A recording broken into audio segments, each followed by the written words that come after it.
Go on आरती.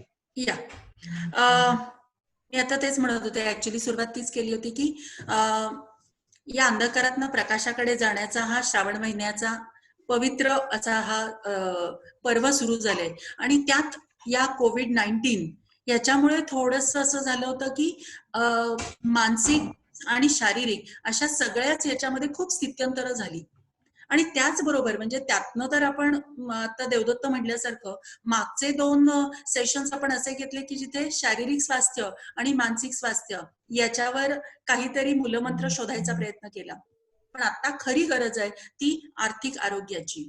आर्थिक आरोग्य हा शब्द जास्तच बरोबर जाईल, कारण आता सगळ्यांना वेध लागले की कोविड-19 याच्यातनं आपण बाहेर पडल्यानंतर ही जी अर्थचक्र काही काळ थांबलेली होती ती पुन्हा कशी फिरती होतील आणि आपला व्यवसाय आणि आपल्या सगळ्या आर्थिक घडी नीट बसेल की नाही, अशा असंख्य प्रश्नांची उत्तरं घेऊन आज आपल्याकडे एक रिनोन पर्सनॅलिटी आली आहे. ऍक्च्युली सगळ्यांचीच सरांशी ओळख आहे, त्यामुळे मी वेगळी ओळख करून देणं पण हे त्यांना कोणाला माहिती नाही किंवा जाणून घ्यायची उत्सुकता तर आम्हाला सगळ्यांनाच आहे. त्यामुळे मी अमितजींचा थोडक्यात, मला वाटतं राहुलने थोडी सुरुवात केलेली आहे, मी थोडीशी पुन्हा एकदा करते बिकॉज आय डोंट नो की आपण कुठपर्यंत आलो होतो आणि थांबलो होतो. So I just have this thing.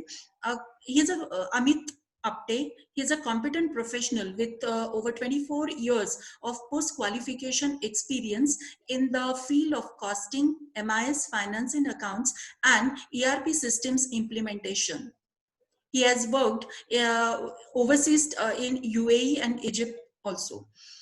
To come with academic credentials, यांच्या एकूण जी काही अकॅडमिक्स अचिव्हमेंट्स आहेत दे आर जस्ट अमेझिंग.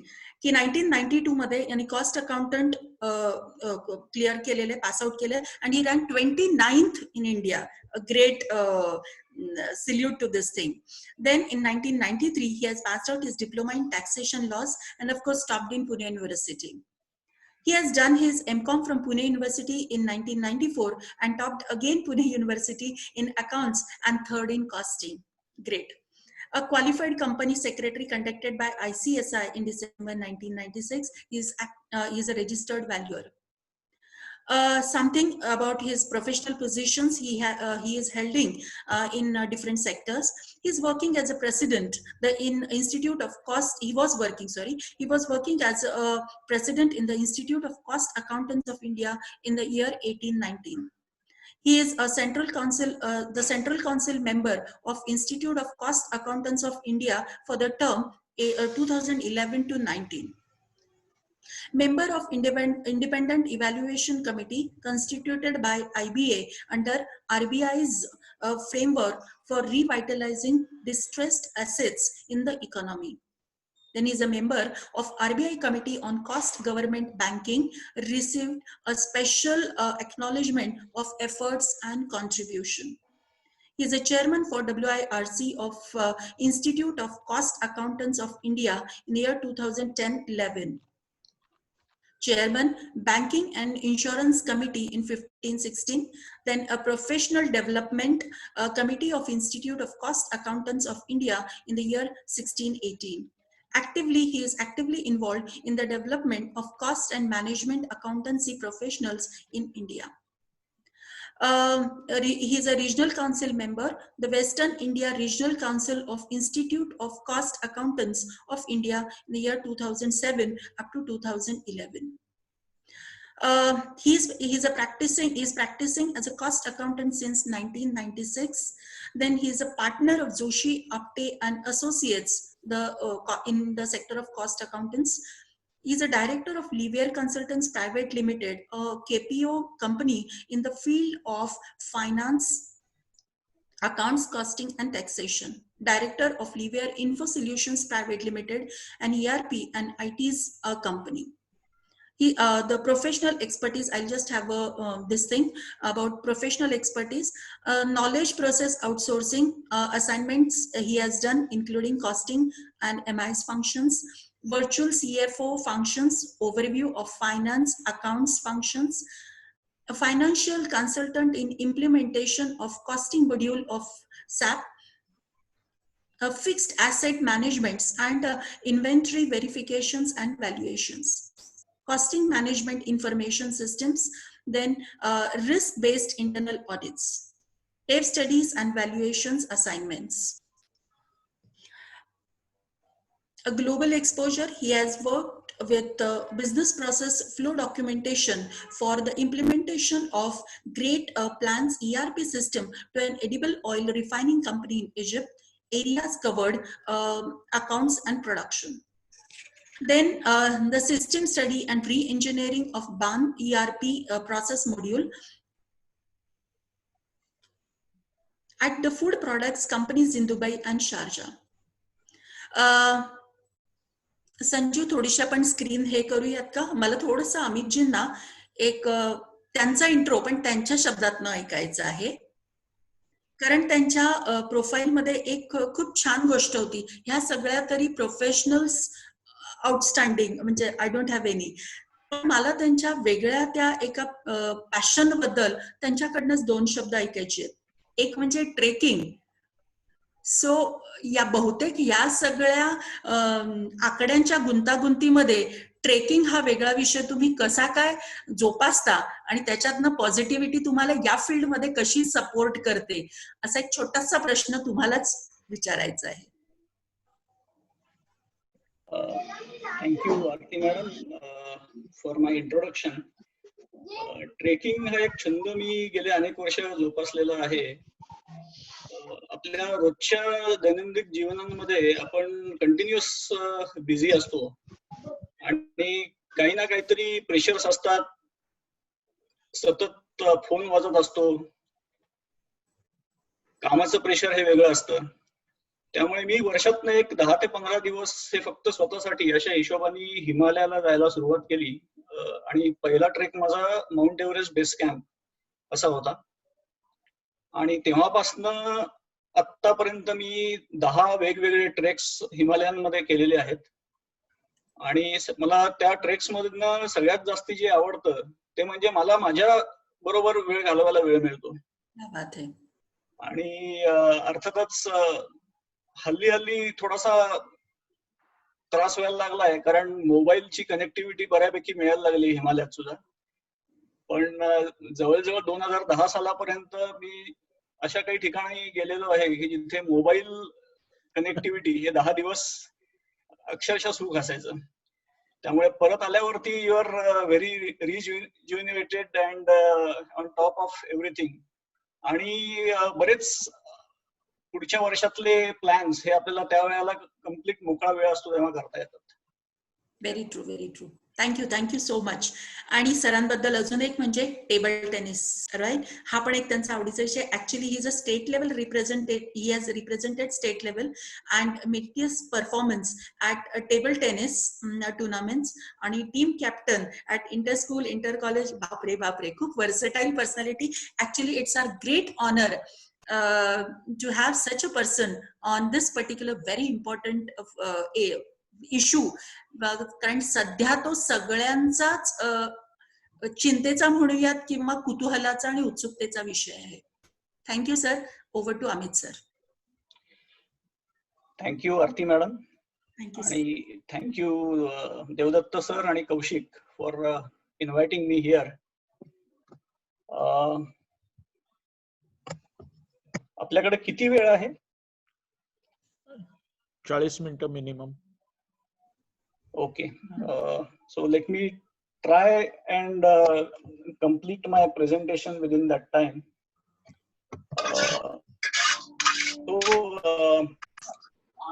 जानेवारी मध्ये कधीतरी सुरतला आमचा एक कार्यक्रम झाला होता आणि त्या कार्यक्रमामध्ये मी एक प्रेझेंटेशन दिलं होतं की भारत आज जगामध्ये जीडीपीच्या जर का तुम्ही विचार केलात 5व्या क्रमांकावर आहे आणि आपल्याला 5 ट्रिलियन इकॉनॉमी करण्याच्या दृष्टीने काय काय करायला पाहिजे. आपल्या प्राईम मिनिस्टरचं जे स्वप्न आहे की 2024 पर्यंत Indian economy should be a 5 trillion economy. त्या दृष्टीने काय स्ट्रॅटेजिक आणि पॉलिसी डिसिजन्स घेणं आवश्यक आहे, अशा दृष्टीचं एक प्रेझेंटेशन मी जानेवारी महिन्यात दिलं होतं. आणि त्यावेळेला हे प्रेझेंट केलं होतं की आज कसा भारत 5 नंबर वरती आहे, आणि जर का 5 ट्रिलियनचं स्वप्न आपलं साकार झालं तर आपण जपानच्या जवळपास कुठेतरी जाऊ शकू 24 सालापर्यंत. थोडासा डायग्रेस करतो की हे जे कंट्री वाईज जीडीपीचा जो चार्ट आहे आणि जगाची जी जीडीपी याच्यामध्ये मेन्शन केलेली आहे. So if you notice, these top 10 economies add up to about 66% of the world's economy. आणि जर का तुम्ही टॉप 20 इकॉनॉमीजचा विचार केला तर जवळजवळ 80% of the world's economy is contributed by just 20 countries, and the balance 173 countries contribute just about 21%. In fact सगळीकडेच असं आहे, म्हणजे इकॉनॉमी मध्ये जी डिस्पॅरिटी म्हणतो, so that is there across the world.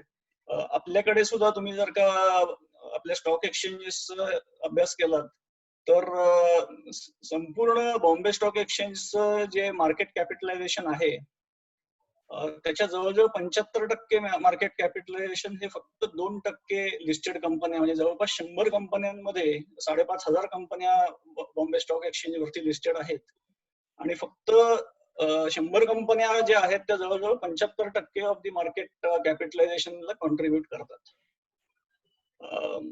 आता हे जेव्हा सेशन मी घेतलं त्यावेळेला कोणालाच कल्पना नव्हती की what we were all heading to. आणि नोव्हेंबर मध्ये चायनामध्ये सगळ्यात पहिल्यांदा कोरोना म्हणून जो व्हायरस आहे, आता त्याचं नाव COVID-19 असं केलं गेलेलं आहे.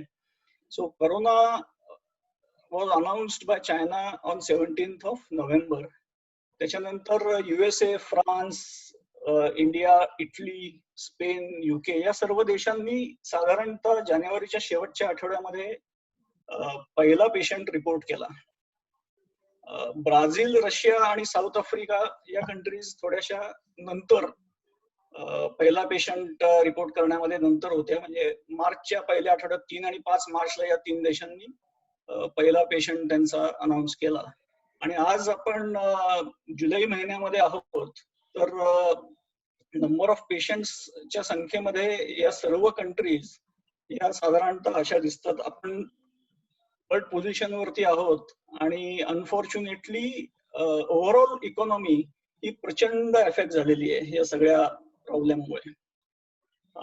आता इकॉनॉमी जेव्हा अफेक्ट झालेली आहे असं म्हणतो, त्याचं मुख्य कारण असं आहे की जगातले जवळपास 1/3 population he at one point of time, म्हणजे एस्पेशली एप्रिल महिन्यामध्ये ही लॉकडाऊनच्या अंडर होती. त्यामुळे इकॉनॉमिक ऍक्टिव्हिटी पूर्णपणे ठप्प पडली होती असं आपण म्हणू शकतो. अर्थात हळूहळू लॉकडाऊन्स आता उठायला लागलेले आहेत. चायनानी लॉकडाऊन एप्रिलमध्येच उठवला होता, 8 एप्रिललाच. इनफॅक्ट चायनामध्ये संपूर्ण देशभर असा लॉकडाऊन कधीच नव्हता, आणि तो ऍडव्हान्टेज डेफिनेटली त्यांना मिळाला. आणि इटली, स्पेन, UK, फ्रान्स या सर्व देशांनी हळूहळू जुलै, जून मध्ये आपले लॉकडाऊन्स उठवले. आपल्याकडे सुद्धा लॉकडाऊन म्हणजे रिस्टार्ट म्हणून जे आपण चालू केलं होतं, अनफॉर्च्युनेटली काही सिटीज मधनं 12-13 जुलै पासून परत एकदा काही दिवसांचे लॉकडाऊन अनाउन्स करायला लागले, कारण जे पेशंटची संख्या जी आहे ती कंटिन्युअसली वाढत चाललेली आहे. आता ह्या एंटायर लॉकडाऊनमुळे प्रायमरीली काय घडतंय, तर फक्त भारताचीच नाही तर संपूर्ण जगाची इकॉनॉमी जी आहे त्याचे थोडक्यात 12 वाजलेले आहेत. संपूर्ण इकॉनॉमी जी आहे ती कोलॅप्स व्हायच्या मार्गावरती आहे. मास अनएम्प्लॉयमेंट हा एक मेजर चॅलेंज आहे. डेफिनेटली पुढील काही महिन्यांमध्ये आपल्याला बऱ्याच मोठमोठ्या कंपन्यांची बँकरप्सी बघायला मिळेल.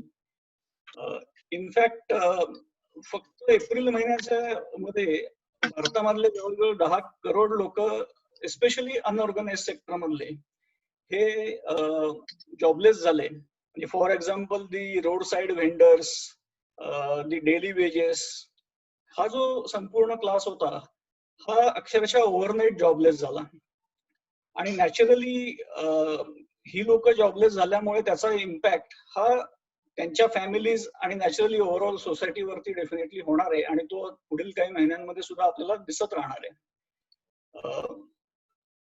चोऱ्या मारा म्हणा, लूटमार म्हणा, हे प्रकार हे पुढील वर्षभरामध्ये बऱ्यापैकी वाढतील असं एक माझं परसेप्शन आहे. फिकीने एक सर्वे घेतला होता एप्रिल महिन्यामध्ये. तर फिकीने जो सर्वे घेतला त्या सर्वेमध्ये सुद्धा ते एक्झॅक्टली हेच म्हणतायत की there has been very sharp moderation in the confidence level of Indian companies. म्हणजे इनफॅक्ट 2008-9 मध्ये जे ग्लोबल फायनान्शियल क्रायसिस झाला होता त्याच्यानंतर for the first time we have seen this kind of a drop in the overall confidence level, which was about 59% not too long ago, and which was reported at about 42% in April. आता 2008-9 ला या इंडेक्सचा जो value होती ती 37.8 होती, म्हणजे जवळपास त्या लेवलला आपण आज येऊन पोहोचलेलो आहे. अजून एक मोठा चॅलेंज जो क्लिअरली दिसतोय तो असा आहे की आपले जवळजवळ 1.25 करोड इंडियन्स किंवा NRIs हे वेगवेगळ्या देशांमधनं आहेत आणि तिथे सुद्धा करोनाचा प्रादुर्भाव प्रचंड प्रमाणात असल्यामुळे there are most likely going to be lot of retrenchments, job losses even in these countries. In fact फक्त मिडल ईस्ट मध्ये 80 लाखाच्या वरती इंडियन NRIs आहेत. नेपाळमध्ये सुद्धा खूप आहेत, UK मध्ये आहेत, सिंगापूर, मलेशिया, म्हणजे संपूर्ण जगाचं जर का तुम्ही हे बघितलं तर जवळजवळ 1.25 कोटी इंडियन्स हे इकडे इंडियन सिटीजन्स म्हणतो मी, तिकडची सिटीजनशिप मिळालेले लोक वेगळे. आणि हे सगळेजण भारतामध्ये परत जर का आले, एवढे सगळे येतील असं नाही, पण ह्याच्यातला एस्टिमेट असं आहे की साधारणतः 30% of this population could be returning back. म्हणजे in fact I was just checking with few of my friends in the Middle East, and फक्त दुबईमध्ये हे जे वंदे भारत म्हणून तिकडचे आपले सिटीजन्सना इव्हॅक्युएट करण्यासाठी जी विमान सेवा चालू केली होती, तर जवळजवळ 3.5 लाखाचं वेटिंग लिस्ट आहे तिथे एकट्या दुबईत. So naturally all this is going to create a lot of pressure on our industry, our economy, आणि not only after post lockdown नंतर नाही, तर इव्हन आता सुद्धा आपण बघतोय की संपूर्ण जग ज्या पद्धतीने विचार करतंय, so that has changed a lot. यापुढे प्रत्येक देशाची इकॉनॉमी ही नवीन हॅबिट्स आणि नवीन नियम, नवीन लॉज ह्याच्यावरती अवलंबून राहणार आहे. डिजिटल इकॉनॉमी ही ग्रो होताना आपण आता गेले 3 महिन्यात बघतोच आहे आणि हे पुढील काही महिन्यांमध्ये अजून आपल्याला प्रकर्षाने जाणवेल. ओव्हरऑल ट्रॅव्हल आणि हायजीन रिक्वायरमेंट्स वरती प्रचंड रिस्ट्रिक्शन्स ही नॅचरली येणार आहेत. म्हणजे थोडक्यामध्ये काय तर आपण खातो कसं, आपण काम कशा पद्धतीने करतो, आपण शॉपिंगचे आपले प्रेफरन्सेस काय आहेत, आपण व्यायाम कसा करतो, सोशलाइज कसे करतो, या सर्व गोष्टींवरती या लॉकडाऊनचा इम्पॅक्ट हा ऑलरेडी दिसायला लागलेला आहे आणि हा इम्पॅक्ट हा पुढील काही महिने, काही वर्ष निश्चितपणे चालणार आहे. आणि हा जो रेट ऑफ चेंज आहे हा अक्षरशः कोणीही स्वप्नात बघितलेलं नसेल एवढा आहे. It's going to be a unprecedented rate of change. That is what I perceive. Of course consumer behaviour आणि ओव्हरऑल इंडस्ट्रीज कशा पद्धतीने ग्रो होणार ह्याच्यावरती सुद्धा याचा इम्पॅक्ट हा डेफिनेटली पडणार आहे. बऱ्याच देशांनी आपल्या बॉर्डर्स क्लोज केलेल्या आहेत. इनफॅक्ट ऑस्ट्रेलियानी तर जवळजवळ 100 वर्षांनंतर पहिल्यांदा स्टेट बॉर्डर्स सील केलेले आहेत. म्हणजे एका स्टेट मधनं दुसऱ्या स्टेटमध्ये सुद्धा लोक जाऊ शकत नाहीयेत. आणि प्रत्येकच देश, प्रत्येकच स्टेट हा आपली लोक कशी प्रोटेक्ट करता येतील याच्याकडे आता डेफिनेटली लक्ष देणार आहेत. अजून एक म्हणजे मी सिमिलर प्रेझेंटेशन जवळजवळ मे महिन्यामधल्या पहिल्या हाफ मध्ये कधीतरी दिलं होतं, तेव्हा सुद्धा मी एक स्टेटमेंट केलं होतं की हा जो लॉकडाऊन आहे, हा लॉकडाऊन हा आत्ता संपला की संपला असंच होईल असं नाही. There is a good possibility that the lockdown, there will be repeat lockdowns. आपण पुण्यामध्ये बघतोच आहे की परत एकदा आपण लॉकडाऊन स्टेटमध्ये आहोत. आणि there could be a 2 or 3 more cycles in times to come जेव्हा कम्प्लीट सिटी किंवा कम्प्लीट स्टेट लॉकडाऊन मध्ये कदाचित नसेल, पण definitely some parts of the city हे डेफिनेटली लॉकडाऊन मध्ये जाऊ शकतात. तर तसं जर का परत झालं तर आर वी प्रिपेअर्ड या दृष्टीने सुद्धा आपल्याला विचार करणं नक्की गरजेचं आहे. हे जे काही लॉकडाऊन आणि कोविडमुळे ज्या काही घटना घडलेल्या आहेत, यामुळे काय काय घडणार आहे, तर माझ्या दृष्टीने there are going to be certain boom businesses and there are going to be certain laggards. आता बूम बिझनेसेस मध्ये डेफिनेटली ऑनलाईन कोचिंग, ट्रेनिंग, आपण बघतोच आहे की सर्व कॉलेजेस, क्लासेस हे ऑनलाईन अगदी व्यवस्थित चालू झालेले. अगदी शाळा, 3री पासून शाळा सुद्धा ऑनलाईन हल्ली कंडक्ट व्हायला लागलेल्या आहेत. नॅचरली ऑनलाईन मीटिंग्स कंडक्ट करण्याकरता जी काही टूल्स आहेत, व्हिडिओ कॉन्फरन्सिंग म्हणा, याचे ज्या कंपन्या आहेत त्यांना निश्चित याचा फायदा होणार आहे. माझं परसेप्शन असं आहे की लोकल टुरिझम आणि रुरल टुरिझम हे एकदा हे लॉकडाऊन आणि ट्रॅव्हल रिस्ट्रिक्शन्स उठल्या की जर का सगळ्यात जास्ती टुरिझम मध्ये काही वाढेल, म्हणजे टुरिझम इंडस्ट्री ही प्रचंड प्रॉब्लेम मध्ये डेफिनेटली आहे आणि ती राहणार आहे. पण समहाऊ ऍज अ पर्सन आपण घरात नाही बसू शकत. आपल्याला काही ना काहीतरी बाहेर पडणं आणि थोडंसं नेचरच्या जवळ जाणं हे प्रत्येकालाच हवं असतं. आणि त्याच्यामुळे माझं परसेप्शन असं आहे की लोकल टुरिझम आणि रुरल टुरिझम स्पेशली हे बऱ्यापैकी फ्लरिश होईल. आपण इतके दिवस फॉरेनला जायचे जे स्वप्न बघायचो ते आता आपण कदाचित कोकणातल्या एखाद्या छोट्या गावामध्ये जाऊन राहायची स्वप्न बघू आणि त्या दृष्टीने प्रयत्नही करू. आणि नॅचरली त्यामुळे जी रुरल इकॉनॉमी आहे त्याला थोडासा बूस्ट मिळेल. इन्शुरन्स कंपन्या नवीन नवीन प्रोडक्ट्स घेऊन येतील.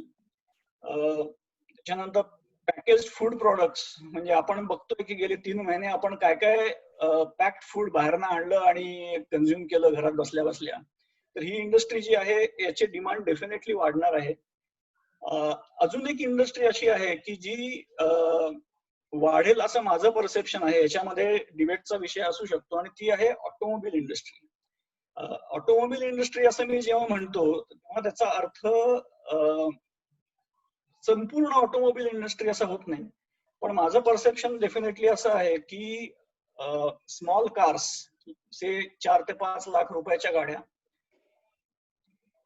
नॉन प्रीमियम मोटरसायकल्स म्हणजे 70-80 हजार रुपयापर्यंत ज्या मिळतात तशा पद्धतीच्या 2 व्हीलर्स, याची डिमांड खूप वाढेल. आणि ह्या प्रॉडक्ट्स बनवणाऱ्या ज्या कंपन्या आहेत त्या या रिसेशन मधनं लवकर बाहेर पडतील. कारण लक्षात घ्या की पब्लिक ट्रान्सपोर्ट आणि त्याची गरज ह्याच्याबद्दल आपण आतापर्यंत बोलत होतो, पण आता गिव्हन अ चॉईस प्रत्येक जण हा आपल्या व्हेकल मधनं जाणं प्रिफर करेल rather than using the public transport actually. आणि ही फिनॉमिना ऍटलिस्ट पुढील 2-3 वर्ष तरी टिकेल असा माझा अंदाज आहे. त्याच्यानंतर किराणा मालाची जी दुकानं आहेत, तुम्ही बघितलं असेल की ज्या वेळेला मोठमोठाले मॉल्स आणि अमेझॉन आणि वॉलमार्ट हे सगळे भारतामध्ये यायला लागले तेव्हा बरेच जण अशी बोंब मारत होते की हे सगळे जण भारतामध्ये आल्यामुळे किराणाची जी दुकानं आहेत आणि ते जे छोटे व्यावसायिक आहेत त्यांचा धंदा पूर्णपणे बसेल. तसं झालं नाही, पण इनफॅक्ट या करोनामुळे त्यांचे बिझनेसेस हे नवीन उभारी घेत आहेत असं क्लिअरली दिसतंय. आणि in times of a lockdown, it is finally the kiranawala who has saved us by supplying the right kind of groceries and vegetables. Similarly, data analytics, artificial intelligence, IT या ज्या कंपन्या आहेत ह्या डेफिनेटली बूम होणार. Pharma आणि healthcare गेले 3 महिने चांगलेच चाललेले आहेत. डिजिटल पेमेंट्स जे आपण डिमॉनिटायझेशन आणलं त्याचा म्हणजे कॅशवरनं डिजिटल पेमेंट्स चालू करण्यासाठी किती उपयोग झाला हा विषय कितीही डिबेटचा असला तरी गेल्या 3 महिन्यांमध्ये डिजिटल पेमेंट जी आहेत त्यांची संख्या प्रचंड वाढलेली आहे आणि ही जी ग्रोथ आहे ही यापुढेही कंटिन्यू राहील. तर हे झाले बेसिकली बूम बिझनेसेस. याचप्रमाणे ऑब्व्हियसली काही बिझनेसेस जे आहेत ते प्रॉब्लेम मध्ये आहेत आणि प्रॉब्लेम पुढील काही दिवसांमध्ये काही महिन्यांमध्ये ते प्रॉब्लेम्स त्यांचे वाढूही शकतील. नंबर 1 ला आहे रिअल इस्टेट. दुसरं घर असावं, तिसरं घर असावं म्हणून ज्या इन्व्हेस्टमेंट्स आज कदाचित बरेच जण करतात त्या पूर्णपणे ऑलरेडी बंद झालेल्या आहेत. गरज असल्याशिवाय नवीन घर किंवा नवीन ऑफिस स्पेस मध्ये इन्व्हेस्ट करणं हे कितपत लोक करतील यापुढे, ही ऍटलिस्ट पुढील 2-3 वर्षांसाठी. मी हे कायमच असं होईल असं नाही, पण या टिपिकल बिझनेसेस मध्ये जी लोक आहेत they will definitely be in trouble in the next 2 to 3 years. Similarly leasing आणि कोवर्किंग स्पेसेस मध्ये जे लोक आहेत त्यांची डिमांड डेफिनेटली कमी होणार आहे. We have seen especially the software companies talking about having only 25% of their staff in offices and balance 75% in working from their own homes. Of course this is a perception. कालच Embassy म्हणून एक listed company आहे, त्यांनी त्यांच्या figures ज्या publish केल्या. So embassy was having occupancy, म्हणजे एम्बसीचा entire बिझनेसच हा आहे की मोठमोठ्या ते ऑफिस कॉम्प्लेक्सेस चालवतात आणि त्यातल्या ज्या स्पेसेस आहेत त्या मोठमोठ्या कंपन्यांना भाड्याने देतात. That is their business. So their occupancy was about 98% in quarter ended March.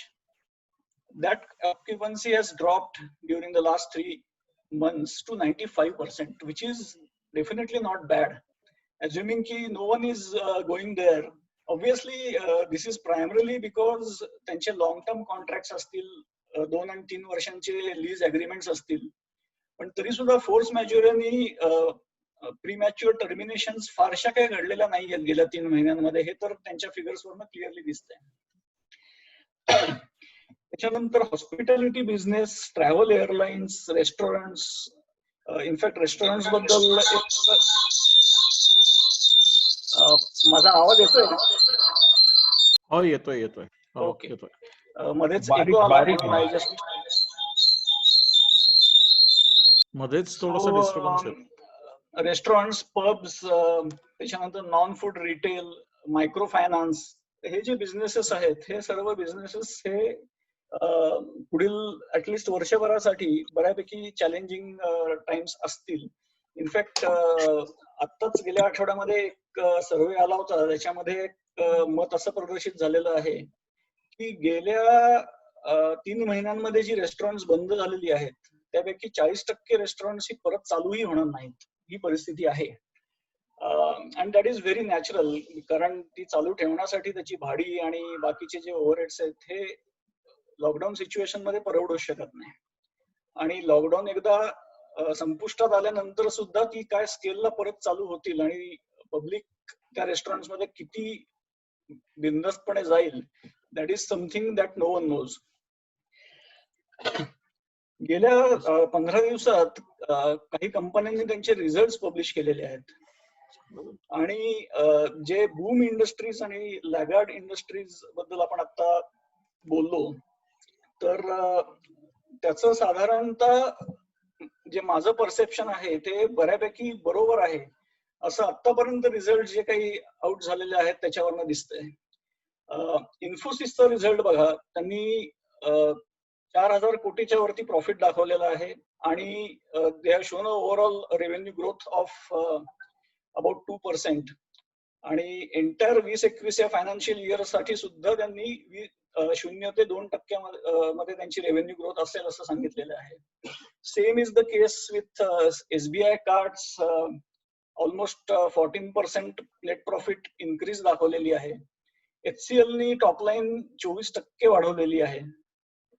Britannia has announced that they will be going ahead with a plan of fresh investment of about 700 crores and they are quite bullish on the rural demand. आणि त्यांचा जो टॉपलाईन आहे ती गेल्या क्वार्टरमध्ये जेव्हा आपण घरामध्ये बसून त्यांची बिस्किट खात होतो, so that has resulted in increase in their topline by 26%. HDFC बँकेचा रिझल्ट सुद्धा चांगला आहे, त्यांची प्रॉफिट 20% वाढलेले आहेत. महिंद्रा फायनान्सचा रिझल्ट कालच आला, त्यांनी 300% प्रॉफिट इन्क्रीज दाखवलेली आहे. आणि ACC which is a cement company, direct infrastructure आणि याच्या प्रोजेक्ट्स वरती आहेत, त्यांनी 40% नेट प्रॉफिट मध्ये फॉल दाखवलाय, पण तरी सुद्धा 250 कोटीच्या वरती प्रॉफिट त्यांनी Q1 मध्ये रजिस्टर केला. याचं प्रमुख कारण असं होतं की मोर ऑर लेस जून महिन्यामध्ये एस्पेशली इन्फ्रास्ट्रक्चर प्रोजेक्ट्स, नवीन कन्स्ट्रक्शन प्रोजेक्ट्स ही चालू झाली होती आणि त्या ठिकाणी सिमेंट चा बऱ्यापैकी डिमांड आला. ऑफकोर्स ऑटोमोबाईल इंडस्ट्रीचं जे मार्केट एक्सपेक्टेशन पब्लिश झालेलं आहे त्याच्यामध्ये ह्या एंटायर वर्षामध्ये anywhere between 25 to 45% they are expecting a drop. आणि Q1 alone the drop is expected to be more than 70%, which is quite on expected lines. आता असा विचार करूया आपण की लॉकडाऊन जो आहे तो 23 तारखेला पुण्यातलाही संपणार आहे आणि बाहेरचा तर बऱ्यापैकी इंडस्ट्री चालू झालेली आहे. आता during the last 3 months government has taken quite a few initiative. त्यातला सगळ्यात पहिला इनिशिएटिव्ह असा होता की we went into a lockdown. त्यावेळेला हार्डली काही 1000 पेशंट्स भारतभरात होते आणि असं असताना लॉकडाऊनचा निर्णय घेणं हा एक धाडसी निर्णय होता. पण जर का ओव्हरऑल एस्पेशली अमेरिका किंवा स्वीडन किंवा ब्राझीलमध्ये जे काही घडलं किंवा इव्हन रशियामध्ये, ते बघता तो निर्णय बरोबर होता असं म्हणायला पाहिजे. याचं कारण एवढंच आहे की आतापर्यंत आपला जो काउंट आहे तो 11-11.5 लाखापर्यंत पोहोचलेला आहे आणि आपण 3 नंबर, पण आपलं पॉप्युलेशन आणि आपल्याकडचे राहणीमान आणि बाकी सर्व गोष्टी बघता हा लॉकडाऊन जर का झाला नसता initially, so I would say that the lockdown has served as a deterrent rather than anything else. आणि at the same time lockdown जी कर्व आहे ती फ्लॅटन करण्यात त्याची मदत झाली. आणि दुसरं असं आहे की ज्या क्षणी गव्हर्नमेंटला जाणवलं की दिस कॅनॉट गो ऑन इनडेफिनेटली, त्यांनी बऱ्याचशा एरियाज मधले लॉकडाऊन हळूहळू करत आता उठवती आणलेले आहेत, which according to me is the right way. कारण काय आहे की you cannot kill the economy staying in your own houses. Finally we will have to learn to live with the virus. त्याच्यानंतर ज्यांच्या जॉब्स गेले, म्हणजे एकदम bottom strata of the society म्हणू आपण, डेली वेजेस कामगार म्हणा, किंवा त्याच्यामध्ये PM गरीब कल्याण योजनेच्या अंतर्गत फूड पॅकेजेस अनाऊन्स झाली, ती या सगळ्यांच्या पर्यंत पोहोचली. ही स्कीम जी आहे ती नोव्हेंबर 20 पर्यंत एक्सटेंड झाली. गव्हर्नमेंटनी नवीन कॅपिटल इन्फ्लो साठी बराच प्रयत्न केलेला आहे. मेक इन इंडिया म्हणजे आत्मनिर्भर या कन्सेप्ट वरती फोकस सध्या जोरात चालू आहे. सगळ्यात बॅडली अफेक्टेड जर का कोणी असेल तर it is the MSME industry. आणि MSME इंडस्ट्रीसाठी सुद्धा बरीच एस्पेशली फंडिंग रिक्वायरमेंट्स त्यांच्या केटर करण्यासाठी लोन्स आणि कॅश फ्लोचे प्रॉब्लेम्स त्यांच्या सॉर्ट आउट करण्याकरता पॅकेजेस गव्हर्नमेंटने अनाऊन्स केली. अर्थात whether those are enough or not, only time will tell. Possibly government will have to come up with some more packages, some more incentive stimulus in the form of RBI or some fiscal stimulus. गव्हर्नमेंटचे dues बऱ्यापैकी त्यांनी द्यायला चालू केलेली आहे. जे पूर्वी 6-8 महिन्यांनी यायचे ते 45 दिवसात एस्पेशली MSME सेक्टरला त्यांनी रिलीज पण केले. एस्पेशली लास्ट इयरचे जे टॅक्स रिटर्न्सचे जे रिफंड्स होते ते इमिजिएटली प्रोसेस केले. So all these initiative did help to a certain extent to bring in cash in the hands of the common man. Of course it is at a cost. या सर्व गोष्टींचा जो impact येणार आहे त्याच्यामध्ये there is bound to be massive increase in the unplanned expenditures. गव्हर्नमेंटचं revenue यावर्षी definitely बऱ्यापैकी खालती जाणार आहे 2 काउंट्स मध्ये. एक तर गव्हर्नमेंटच्या स्वतःच्या ज्या कंपन्या आहेत त्यातनं जे रेव्हेन्यू जनरेशन आहे आणि डिव्हिडंड्सचं जे इन्कम आहे ते डेफिनेटली या वर्षात कमी होणार. आणि नॅचरली टॅक्सेस मधनं जे इन्कम त्यांचं मिळतं तेही कमी होणार आहे. स्टिम्युलस पॅकेजेस आणि बेलआउट्स आतापर्यंत जी झाली that will definitely not be the end of it. There will be a few more coming in. We are definitely going to see a massive fiscal deficit. जे आपलं 3.5-4% दरम्यान फिस्कल डेफिसिट दरवर्षी असतं ते यावर्षी कमीत कमी 7 ते 8% असेल असं आत्ताचा अंदाज आहे. आणि ते डेफिसिट फायनान्सिंग केल्यामुळे कदाचित इन्फ्लेशन सुद्धा ओव्हरऑल आपलं वाढेल अशी अपेक्षा आहे. आता हे मॅक्सिमम पैसे आणण्याच्या दृष्टीने the government is bound to take certain actions. Disinvestment is going to be one thing which the government will definitely focus on during the current year. You have already noticed that there is a lot of increase in the cost of petrol and diesel, and that is directly contributing towards the kitty of the government. Of course, there has been a lot of resistance. We are not used to buying petrol at these prices, especially when the internationally the oil prices are not too much, about $44 a barrel हा कालचा का आजचा rate होता. आता हे झालं गव्हर्नमेंटच्या साईडला. At the same time from the businessman's point of view आपल्याला सुद्धा काही गोष्टी या प्रकर्षाने करणं आवश्यक आहे. त्यातली सगळ्यात पहिली गोष्ट म्हणजे we will have to conserve whatever cash is available with us. त्याच्यामध्ये दोन गोष्टी करणं आवश्यक आहे. Number one, we need to have a strategy for the next 3 months and we need to have a strategy for the next maybe 2 years. एक immediate term आणि एक mid term अशा दोन स्ट्रॅटेजीज आपल्याला वर्कआउट करणं आवश्यक आहे. Cash conserve करण्यासाठी आपले जे काही खर्च आहेत ते must have, good to have आणि लक्झरी म्हणून अशा कॅटेगरीज मध्ये बायफोकेट करणं आवश्यक आहे. आणि त्यामधले luxury is definitely out for the next few months. Good to have सुद्धा अजून पोस्टपोन करून चालणार आहे का हा विचार करणं आवश्यक आहे. आणि फक्त मस्ट हॅव कॅटेगरीमध्ये जे खर्च आहेत तेवढेच खर्च पुढील काही महिने तरी आपल्याला करणं मस्ट आहे. जे प्लॅन्स मी बोललो त्या प्लॅन्स मध्ये ओव्हरऑल तुमचा व्यवसाय कशात आहे आणि त्या लाईनला या एंटायर लॉकडाऊन आणि त्याच्यामुळे जे काही चेंजेस होणार आहेत त्यांचा काय इम्पॅक्ट येणार आहे याचा अभ्यास करणं आवश्यक आहे. We have to identify the overall challenges and work out a mitigation strategy and a detailed action plan. In fact हे जे 3 महिने आपण घरात बसून घालवले त्या 3 महिन्यांमध्ये या गोष्टी आपण करणं आवश्यक आहे. अनेक ठिकाणी लोकांचे जॉब्स गेलेले मी बघितलेत, पण strategically I don't see giving pink slips as the right way to do it. I would rather prefer a salary cut or maybe a deferment in the salary. याचं कारण एवढंच आहे की आज नाही तर उद्या businesses will definitely bounce back and that is the time when you will have to once again start the head hunting. Whereas if you retain someone today, that employee will remember forever.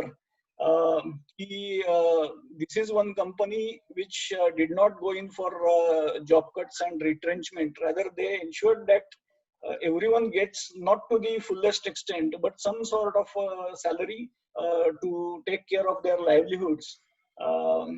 आणि one more thing which I would definitely propagate over here is आजची वेळ अशी आहे की आपण easily date trap मध्ये सापडू शकतो. गव्हर्नमेंटच्या साईडने सुद्धा अनेक इन्सेंटिव्ह स्कीम्स, बेसिकली इझी लोन्सच्या स्कीम्स सध्या मार्केटमध्ये आहेत आणि it's a very easy thing to simply fall for that. So I would rather, if possible, of course, जर का शक्यच नसेल तर आपल्याकडे दुसरा चॉईसही राहणार नाहीये, पण if possible, I would definitely recommend that we should focus on the increasing the equity. आपण इतके दिवसात जे काही आपली सेव्हिंग्ज असतील ती आपल्या बिझनेसेस मधून रिइन्व्हेस्ट करण्याची गरज आहे, rather than falling for the debt trap. In fact ज्यावेळेला मोरेटोरियम लोन्स अनाऊन्स झालं त्यावेळेला सुद्धा मी काही ठिकाणी स्टेटमेंट्स ही दिली होती की going for the moratorium should be the last option. कारण ते लोन वेव्हर नाहीये. It's only that you are not required to repay the loans for the next 3-4 months. त्याच्यावरचं इंटरेस्ट हे चालूच राहणार आहे. आणि in fact for a loan which is maybe 15 years due, जर का हे 3 ते 4 महिन्याचं मोरेटोरियम घेतलं तर तुमची जी रिपेमेंटची जी टर्म आहे ती जवळजवळ 9 ते 10 महिन्यांनी वाढणार आहे. Of course that is after 15 years. आजची जर का गरज असेल तर you have to go in for the moratorium. आता हे झाले वेगवेगळे चॅलेंजेस किंवा गव्हर्नमेंट आणि आपण काय काय बिझनेस मध्ये इनिशिएटिव्ह घ्यायला पाहिजेत या दृष्टीने माझे विचार झाले. आता इंडिया ऍज अ नेशन काही ज्या घटना गेल्या काही महिन्यांमध्ये घडलेल्या आहेत त्याचा फायदा I see the goodwill of the country as a whole will definitely get boosted by the various measures that have been taken in the last few months. The supply of HCQ to about 55 corona hit countries was one major initiative. Of course, HCQ चा खरोखर फायदा करोनासाठी किती होतोय हा अजून सुद्धा वादाचा मुद्दा आहे. But at least it was a good goodwill gesture on our part, and which has resulted in the likes of President Trump, किंवा UN chief, WHO, they have all praised the overall efforts that have been taken by India to fight against coronavirus. आणि याच्या व्यतिरिक्त India as a country has its own, it's a unique nation, and India as a country has its own different kind of demographic advantage.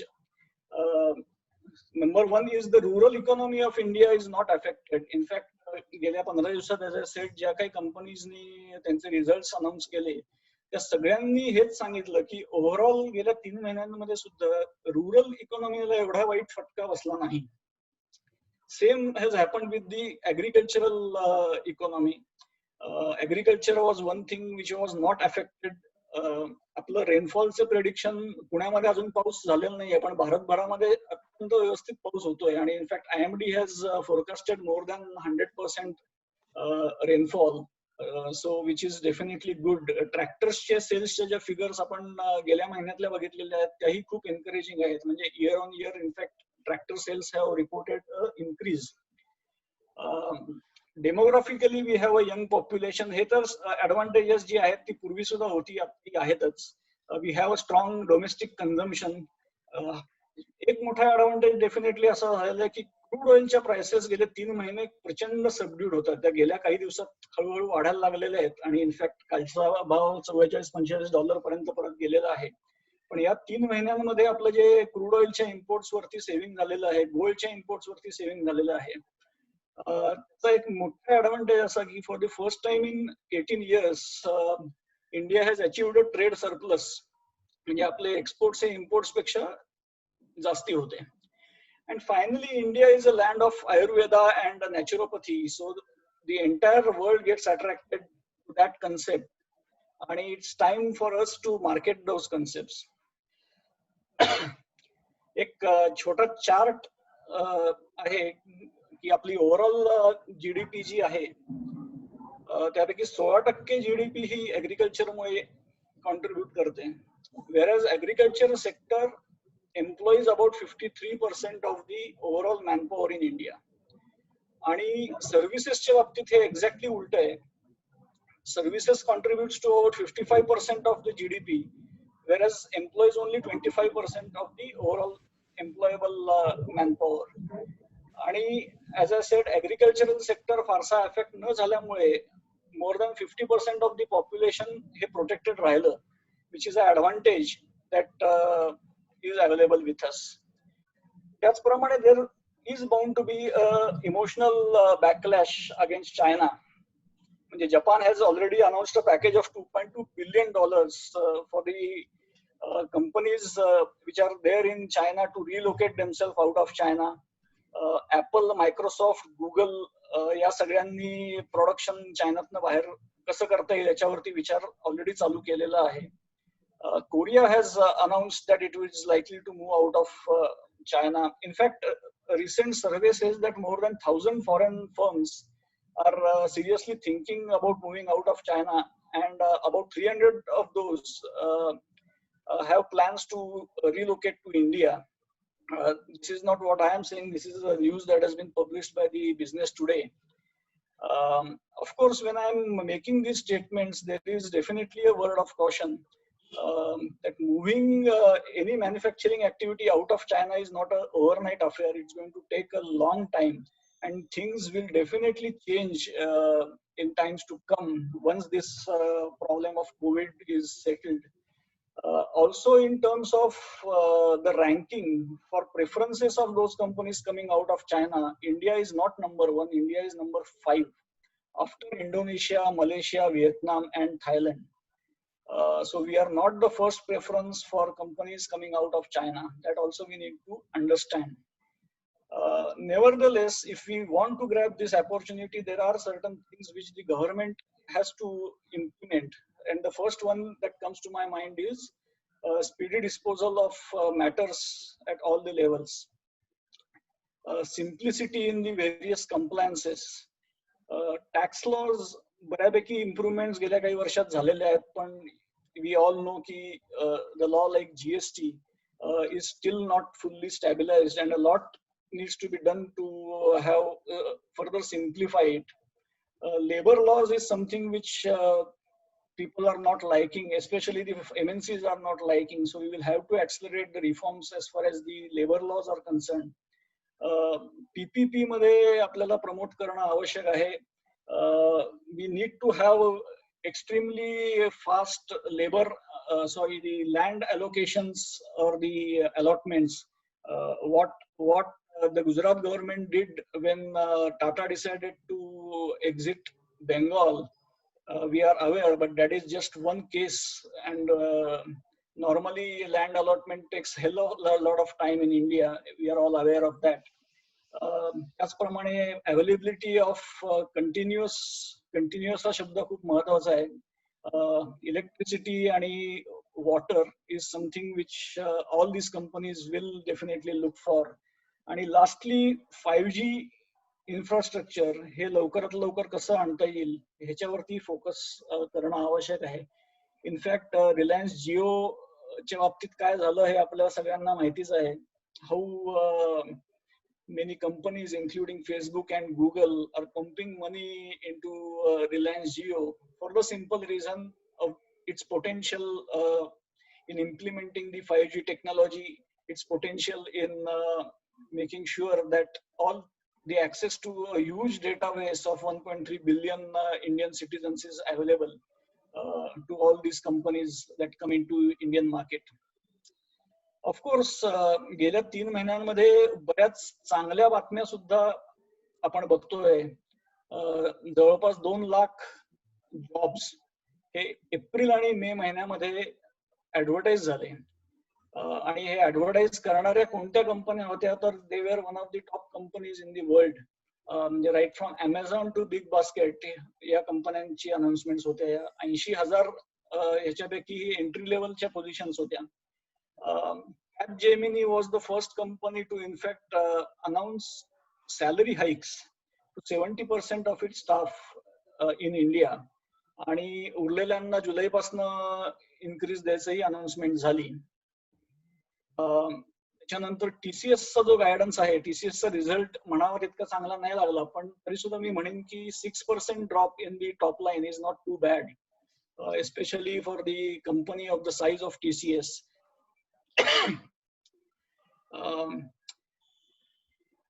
त्यांनी ज्या 40,000 campus offers दिल्या होत्या, so they are going to continue with the recruitment of all of them.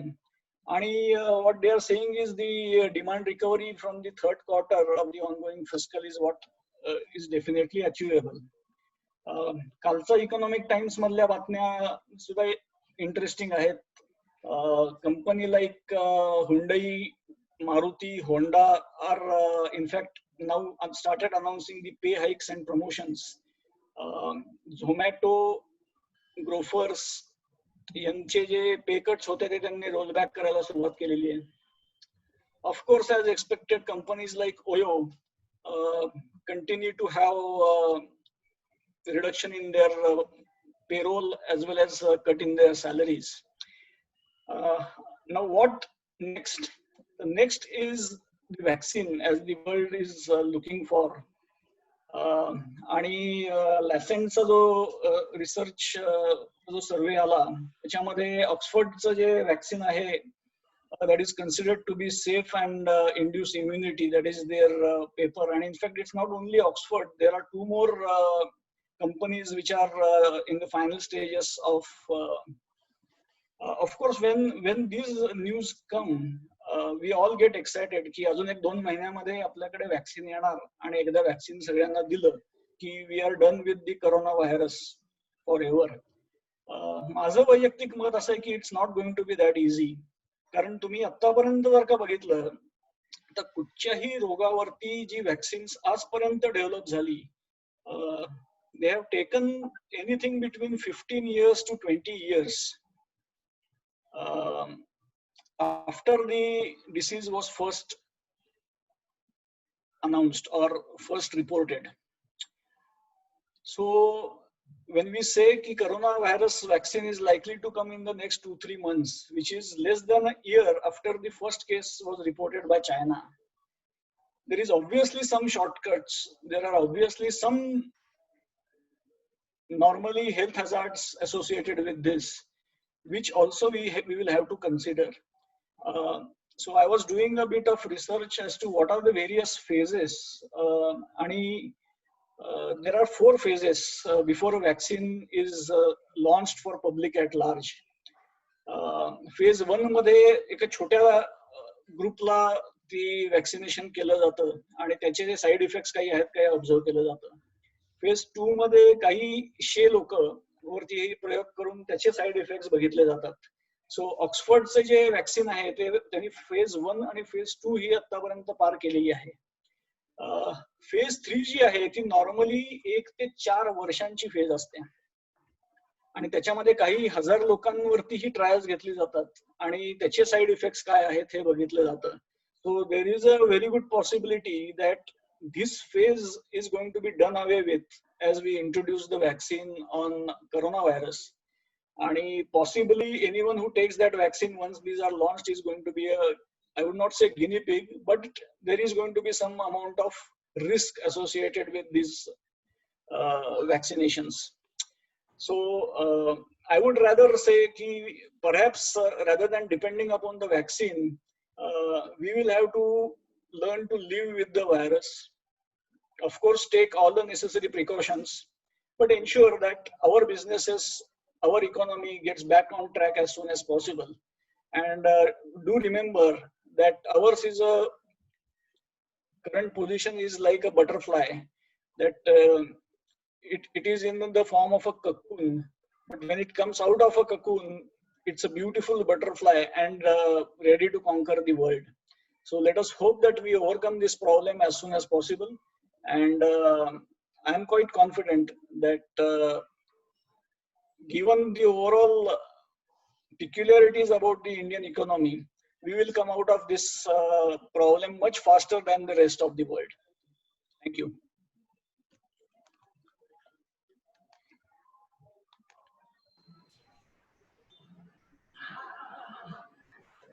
Yeah, it was really great. Aarti, hello. Hello. Hello. Hello. Aarti. Ha. It's a question and answer. If anyone have questions, let them ask.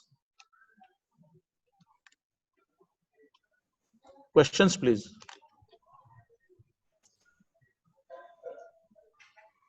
Amit, it was just amazing. खूप सुंदर presentation झालं आणि खूपशा शंका ज्या सगळ्यांच्या डोक्यात होत्या त्या कदाचित खूप मिनिमाइज झालेल्या आहेत.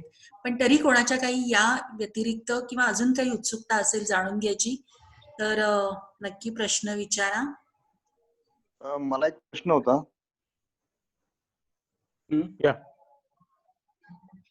Go on, Ravi. Amit sir. बोला ना. Thank you very much. It was very eye-opener and positive thoughts होत्या. खूपच छान वाटलं. खूप अभ्यासपूर्ण असल्यामुळे आम्हाला काही नवीन टर्मिनॉलॉजी पण आम्हाला आज नवीन बघायला मिळाली किंवा ऐकायला मिळाली. माझा एक छोटासा प्रश्न होता की आता जे इकॉनॉमी रिबूटिंगचं स्टेज आहे त्याच्यामध्ये भारतामध्ये ऍग्रो बेस इंडस्ट्री म्हणजे ज्याला आपण ऍग्रिकल्चरल प्रोसेसिंग म्हणू आणि मॅन्युफॅक्चरिंग इंडस्ट्री याला फ्युचर कसं असणार आहे साधारणपणे? As I said already, see, agricultural industry is one industry which is relatively unaffected. गेल्या 3 महिन्यांमध्ये सुद्धा त्या इंडस्ट्रीवरती फार असा इफेक्ट झाला नाही. एस्पेशली कारण ऍग्रिकल्चर हे रुरल बेस्ड इंडस्ट्री आहे म्हणून. आणि naturally since it employs more than 50% of the overall available working population of the country, I am sure की गव्हर्नमेंटचा फोकस सुद्धा पुढील वर्ष 2 वर्ष हा ऍग्रिकल्चरल बेस्ड इंडस्ट्रीजसाठी जास्ती राहील. कारण त्यांना माहिती आहे की त्या इंडस्ट्रीला जर का प्रमोट केलं तर आता जो अनएम्प्लॉयमेंटचा प्रॉब्लेम आहे तो प्रॉब्लेम बऱ्यापैकी सुधारू शकेल. मॅन्युफॅक्चरिंग इंडस्ट्रीमध्ये म्हणाल तर आतापर्यंत जे रिझल्ट आलेले आहेत, म्हणजे मी काही रिझल्ट तुम्हाला स्लाइडच्या स्वरूपाने दाखवले, पण इतरही कंपन्या म्हणजे बजाज ऑटोचा रिझल्ट काल आलेला आहे. सो इव्हन बजाज ऑटो गेल्या 3 महिन्यांमधले 2 महिने प्रॅक्टिकली झिरो सेल असताना they have also reported profits. Of course त्या स्केलला प्रॉफिट दाखवू शकणं त्यांची शेअर मसल पॉवर तेवढी असल्यामुळे पॉसिबल आहे. एखादी एसएमई डेफिनेटली या 3 महिन्यांमध्ये कोणी प्रॉफिट केला असेल असं मला तरी वाटत नाही. Especially if you are not in typical industries like healthcare, pharma याच्यात जर का तुम्ही नसलात तर गेल्या 3 महिन्यात प्रॉफिट केलेली दुसरी कुठची एसएमई सेक्टर मधली इंडस्ट्री फारशा नसणार आहे. पण I can clearly see that the overall economy is getting back to normal much faster than was expected. म्हणजे एप्रिल महिन्यात किंवा मिड मे पर्यंत ज्या काही अपेक्षा होत्या की हे आता वर्षभर आपण लॉकडाऊन मध्येच राहण्याची शक्यता जी दिसत होती ती तरी डेफिनेटली नाहीये. आणि economy is going to come back faster than expected. Having said that, manufacturing मध्ये तुम्ही कोणत्या सेक्टर मध्ये आहात याच्यावरती बरंच काय अवलंबून राहील. Company like for example Ashok Leyland की जे प्रायमरीली ट्रान्सपोर्ट व्हेकल्स बनवतात, I don't see them coming back to what they were a year ago so soon. Thank you very much sir. Thank you. Gold silver मध्ये काय होईल मला? सी नॅचरली जेव्हा जेव्हा economy problem मध्ये असते तेव्हा गोल्ड आणि सिल्वर हे वरती जातं. हे आपण वर्षानुवर्ष बघत आलेलं आहे आणि यावेळेलाही तसंच घडलेलं आहे की gold is now at about 50,000 आणि सिल्वर इज अबाउट 54,000. ऑफकोर्स हे 10 ग्रामचं आणि ते 1 किलोचा भाव सांगितला मी. पण जे काही रिपोर्ट्स वाचण्यात येत आहेत त्या रिपोर्ट्स वरनं गोल्ड ऍज वेल एज सिल्वर याची रॅली इतक्यात संपेल असं दिसत नाहीये. There is a strong possibility that silver could touch 80,000 within a year's time. And gold can also cross 70,000 within a year's time. But of course, it all depends on how fast the economy of the world comes back to normalcy. कारण मला आठवतंय की 2010च्या सुमारास silver असंच बऱ्यापैकी वाढलं होतं. जवळजवळ 85,000 रुपये किलो पर्यंत गेलं होतं सिल्वर. आणि त्यावेळेला 1.25 लाखाच्या गोष्टी लोक करत होते. पण त्याच्यानंतर सिल्वर 30,000वरती सुद्धा आलं आणि ते 10 वर्षात हल्लं नव्हतं जे गेल्या 6 महिन्यात हल्लेलं आहे. So it's anyone's call. If you go strictly by the logic की ओव्हरऑल इकॉनॉमी डाऊन असताना गोल्ड सिल्वर वाढतं, तर yes there is still some potential left in gold and silver. At the same time economy जितकी fast recover व्हायला लागेल तितकं त्यातला interest त्यांचा सगळ्यांचाच कमी होतो आणि इन्व्हेस्टमेंट इन गोल्ड पेक्षा दागदागिन्यांकडे कल वाढतो, एस्पेशली भारतामध्ये. थँक्यू. माझा एक प्रश्न आहे.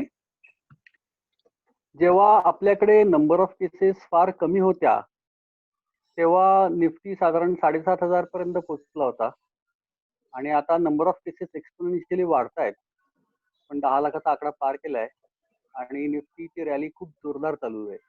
आणि सुरुवातीला तुम्ही सांगितलं की बऱ्याचशा कंपन्या या बँकरप्सीज किंवा मोठ्या प्रमाणात मिड टू मीडियम टर्म अडचणीत येतील. तर ओव्हरऑल स्टॉक मार्केट वरती याचा काय इम्पॅक्ट होईल आणि where do you see stock market in 6 months and 2 years time होईल? गोल्ड सिल्वर इतकाच अवघड प्रश्न आहे हा. सध्या तू भरपूर छापलेत ना. बरं, एनिवे एक म्हणजे वेगळा विचार की मी दुसरी का तिसरी स्लाइड जी दाखवली होती त्या स्लाइड मध्ये मी असं एक म्हणलो होतो की ओव्हरऑल 5,500 लिस्टेड कंपन्या ज्या आहेत त्यापैकी हार्डली 2% कंपन्या म्हणजे 100 कंपन्या 2% सुद्धा नाही या ओव्हरऑल मार्केट कॅपिटलायझेशनच्या 75% व्हॅल्यू त्याची आहे. म्हणजे थोडक्यात उरलेल्या 5,000 कंपन्यां 5,400 कंपन्यांची मिळून व्हॅल्यू ही फक्त 25% आहे. आणि जी ग्रोथ आपल्याला गेले म्हणजे मार्च महिन्यापासून दिसली, मला वाटतं 23 मार्चला इंडेक्स सगळ्यात कमी होता आणि 23 मार्च पासून आजपर्यंत इंडेक्स प्रॅक्टिकली फक्त वाढतोच आहे. याचं 2 कारण आहेत. एक कारण डेफिनेटली असं आहे की इंडेक्स जो असतो तो या टॉप ज्या कंपन्या असतात त्यांच्या परफॉर्मन्स वरती वाढतो. दुसरं कारण असं आहे की शेअर मार्केट हे कधीच करंट इकॉनॉमी रिफ्लेक्ट करत नाही. Share market is always the reflection of what the market perceives to be the future of the listed companies. आणि अपॅरेंटली मार्केटला अजून वर्षभरांनी अजून 1.5 वर्षांनी या कंपन्यांचे दिवस चांगले असणार आहेत असं परसेप्शन आहे. तिसरं एक फॅक्टर आहे याच्यामध्ये जो फ्रँकलिन टेम्पल्टन हे इंडियामध्ये जो फियास्को झाला त्यांचं नाही पण वे बॅक इन 50s त्यांनी एक पेपर पब्लिश केला होता आणि त्याच्यामध्ये त्यांनी असं सांगितलं होतं की जेव्हा जेव्हा मार्केटमध्ये मनी अर्निंग अव्हेन्यूज कमी होतात, इंटरेस्ट रेट्स कमी झालेले आहेत, त्यामुळे मी फिक्स डिपॉझिट्स ठेवली तर त्याच्यावरती मला रिटर्न मिळत नाही, डेट फंड्स प्रॉब्लेम मध्ये आहेत, लोक बऱ्यापैकी पैसे तिथनं बाहेर काढतात, म्हणजे फ्रँकलिननी तर त्यांच्या 6 स्कीम्स बंद केल्या आणि ओव्हरऑल इंडस्ट्रीमध्ये नवीन इन्व्हेस्टमेंट करून त्यातनं काही फारसे चांगले रिटर्न्स मिळणार नाहीत असं परसेप्शन जेव्हा होतं तेव्हा one avenue that is left is the share market. आणि हा सगळा पैसा म्हणजे if you have been reading the financial newspapers, retail investors जे आहेत त्यांची संख्या काही लाखांनी वाढली गेल्या 3 महिन्यांमध्ये. तर थोडक्यामध्ये तू आणि मी घरात बसून सध्या मार्केटमध्ये इन्व्हेस्टमेंट करतोय and that is the only reason in current scenario market has grown like this. Going forward मला तरी वाटतं की एक मोठी करेक्शन येणं अपेक्षित आहे. स्पेशली Q1 सगळ्या कंपन्यांचे रिझल्ट जसे यायला लागतील, आतापर्यंत बऱ्यापैकी चांगलेच रिझल्ट सगळ्या कंपन्यांनी दिलेले आहेत, पण जसे खराब म्हणजे Bajaj finance was one result which was not too good, पण बाकी सगळ्या मोठ्या कंपन्यांचे रिझल्ट तसे चांगले होते. जसे मिड कॅप किंवा स्मॉल कॅप मधले रिझल्ट यायला लागतील, I think those are the companies which would have been severely affected because of this lockdown rather than the bigger companies. आणि त्यांचे रिझल्ट आल्यानंतर मार्केटमध्ये निदान एक 10-15% करेक्शन डेफिनेटली येईल.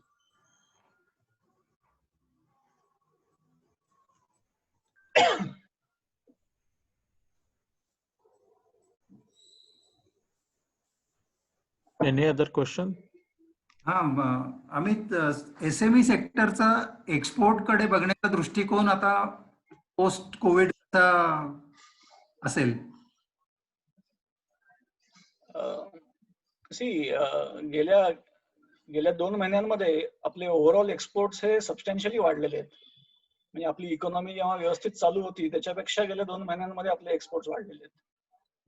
Domestic market is the cause of worry. कारण कसं आहे की भारताबाहेरचं मार्केट खूप मोठं आहे, त्यामुळे आज जर का भारतामध्ये माझं प्रॉडक्ट खपायला त्रास होतोय तर I will have to look for all the avenues available across the globe to ensure that my product sales. That is the only way my business can grow. तर त्यामुळे एसएमई सेक्टरचं सुद्धा लक्ष हे डोमेस्टिक सेल पेक्षा export वरती definitely वाढेल. आणि इट्स अ गुड साईन. म्हणजे जर का तुमचं करंट अकाउंट डेफिसिट जे गेल्या 18 वर्षात पहिल्यांदा पॉझिटिव्ह झालं आता लास्ट क्वार्टरला, it is a definite sign की आवर एक्सपोर्ट्स आर ग्रोईंग. आणि भारता इतक्या एस्पेशली आफ्रिका आणि या ज्या कंट्रीज आहेत तिथे काही टिपिकल मार्केट्स जे आहेत those have been relatively unaffected by covid. So those will be the markets where we will all try to push our products. Okay, thank you.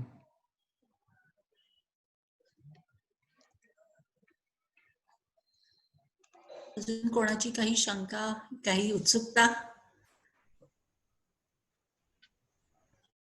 If any question have, we'll have a last question. Yes. ठीक आहे, जास्त fund घेऊन येणार असेल तर करायला तयार आहे. असं कोणी असेल तर आपण अमितच्या सल्ल्याने मोठा बिझनेस सुरू करूया. कोणी इन्व्हेस्टर असेल आपल्या आजच्या ऐकण्यामध्ये, पुढे या.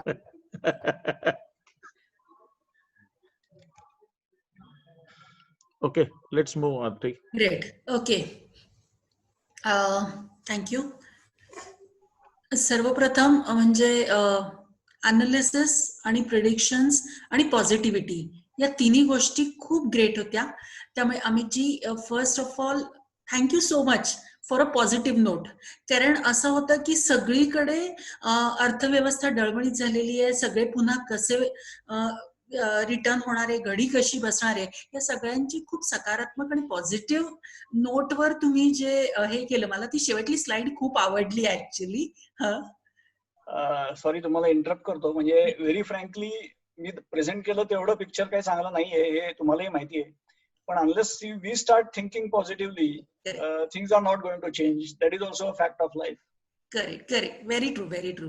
त्यामुळे ती सकारात्मकताच पुढे आपल्याला या सगळ्यातनं बाहेर काढणार आहे. So thank you so much. आणि आपल्या आज काही रोटेरियन्स, काही नॉन रोटेरियन्स, आपले फ्रेंड्स जे सगळेजण या आजच्या खूप छानशा सेशनला आलेत, त्या सगळ्यांचे मनपूर्वक धन्यवाद. आणि आपल्याला टेक्निकल सपोर्ट करणारे रोटेरियन संजीवजी, तुमचंही मनपूर्वक धन्यवाद. सो पुन्हा एकदा Amitji, thanks for such a nice what I can say presentation आणि सगळी positivity, everything. Thank you so much. Devdatt, over to you. Yeah, thank you. अतिशय उत्तम सेशन झालेलं आहे. Thank you. Meeting is adjourned now. Thank you all.